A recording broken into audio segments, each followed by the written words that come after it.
Hello বন্ধুরা, কেমন আছো? আশা করি সকলেই ভালো আছো। ভারতের প্রধানমন্ত্রীর স্ত্রীকে তার নাম কি, সে এখন কোথায় আছে এবং ভারতীয় নারীদের নরেন্দ্র মোদী কি কি অধিকার দিয়েছে সেই বিষয়ে জানাবো আজকের ভিডিওতে। প্রধানমন্ত্রী মোদীজি ভারতের মহিলাদের অধিকার ও সম্মানের জন্য অনেক কিছু করেছেন। মুসলিম সমাজের 3 তালাক বিলুপ্ত করেছেন এবং পিতামাতার সম্পত্তিতে কন্যার সম্পূর্ণ অধিকার দিয়েছেন। তবে এমন একজন মহিলাও রয়েছে যার সাথে নরেন্দ্র মোদীর নাম যুক্ত রয়েছে। তিনি হলেন তার স্ত্রী যশোদামেন, যার সাথে তার বিয়ে হয়েছিল। ভারতের প্রধানমন্ত্রী তার স্ত্রী যশোদামেনের জীবনের দুঃখের কাহিনী হয়তো আমাদের অনেকেরই অজানা। ভারতীয় সম্প্রদায়ের রীতি অনুযায়ী প্রধানমন্ত্রী মোদীর বাবা দামোদর দাস লুকচাঁদ তিনি নরেন্দ্রের জন্য খুব অল্প বয়সেই বিয়ের জন্য চাপ দিতে শুরু করেন। কিশোর নরেন্দ্রর মন তখন আনমনা ও অস্থির ছিল। কি করলে তার ভালো হবে, সে কি করবে কি করবে না সেটা তার নিজেরই অজানা ছিল। কিন্তু তার পিতামাতা সেই সময়ে তার বিয়ের পাকা কথা দেন। তখন তার ইচ্ছা না থাকলেও তিনি বিয়ের পিঁড়িতে বসতে বাধ্য হন। বিয়ের কন্যা মা হারা গ্রামেরই এক মেয়ে যশোদামেন।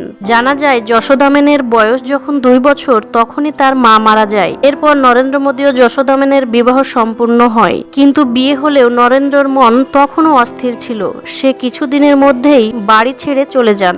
মা মরা মেয়ে অনেক আশা নিয়েই বিয়ে করেছিল, কিন্তু তার শান্তি হলো না। হলো তার বিপরীত। তখন কি আর করার, যশোদামেন চলে গেলেন বাবার বাড়ি। এরপর কয়েক মাস পর নরেন্দ্র বাড়ি ফিরলে নরেন্দ্রকে বোঝানোর চেষ্টা করে তার মা, এবং তখন তিনি তার স্ত্রীকে বাড়িতে ফিরিয়ে নিয়ে আসেন এবং তারা প্রায় 3 মাস মতো সংসার করেন।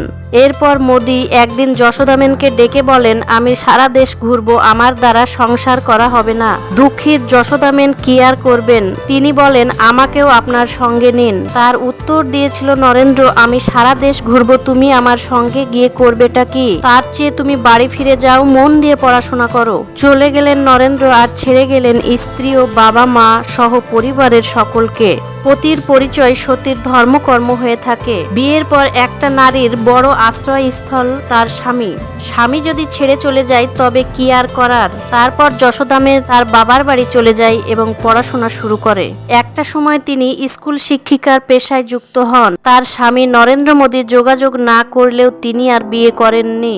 যশোদামেন একটি সাক্ষাৎ করে বলেন, হাওড়া লোকসভা আসনে মোদীজি যখন স্ত্রী বলে ডাকলেন তখন আমার মন আনন্দে ভরে গেছে এবং আমি সেই দিন অনেক খুশি হয়েছিলাম। তিনি এখন পর্যন্ত মোদীজির জন্য সপ্তাহে 4 দিন উপবাস করেন।